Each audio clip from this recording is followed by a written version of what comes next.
So mad panic in the markets. People are freaking out. What the hell happened last night, today? Bitcoin down 30%, Ethereum down 34%, Solana down 41%. Stock markets in absolute shambles. It was the biggest single day loss in Japan since 1987. Let's take a look at what happened and what we can learn from it going forward. So it all starts in Japan. Japan has been kind of flaky, very jittery for a while now. But one of the biggest trades that are activated in Japan is called the carry trade, where traders will borrow yen at 0%, swap it into USD, and earn yield in the American market.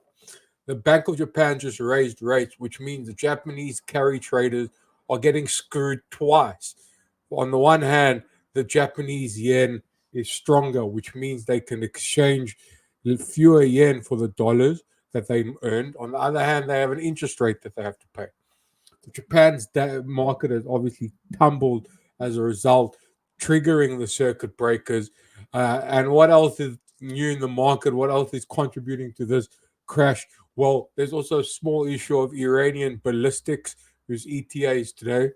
And then there's the market pricing in the odds of Kamala Harris coming into the White House, appointing Gary Gensler to Treasury Secretary and whacking crypto.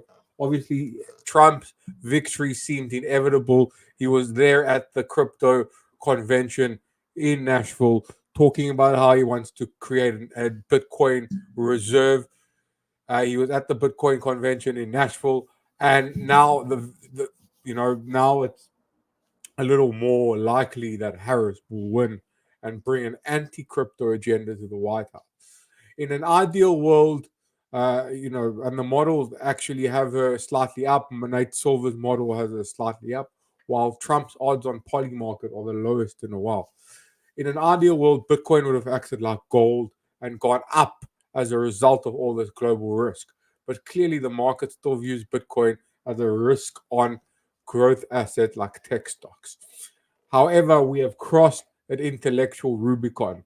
There's no going back when it comes to Bitcoin. This isn't the FTX crash. This isn't March 2020 COVID. This is something else. We have a presidential candidate of one of the largest parties in America, a leading contender for the presidency in America, saying that they want to create a strategic reserve of Bitcoin and that Bitcoin can be the answer to defending against the US debt problem and paying off the US debt. So that not even the wildest Bitcoiner would have dared to dream that we would be here today. And here we are. Those issues are official GOP policies. When the dust settles, the market will realize that Bitcoin's sane monetary policy and anti-inflation mechanism is the antidote to the endless tomfoolery, to the endless shenanigans that are happening right now in central banks around the world. Obviously, it is the Fed and the Bank of Japan and all the other central banks that contribute to these crises and make them even worse by playing around with interest rates and so money supply over and over again. So bottom line is, this is for time to hodl. This isn't time to try and mess around with trying to sell and buy back later. If you're hodling, you're hodling. We could be in for some more blood. It doesn't necessarily mean that we don't go lower, but the long-term view has never wavered, has never been changed. Bitcoin is a future reserve asset, international reserve asset. Bitcoin is neutral money. Bitcoin that it will be widely adopted, and everything else on the way is just price discovery.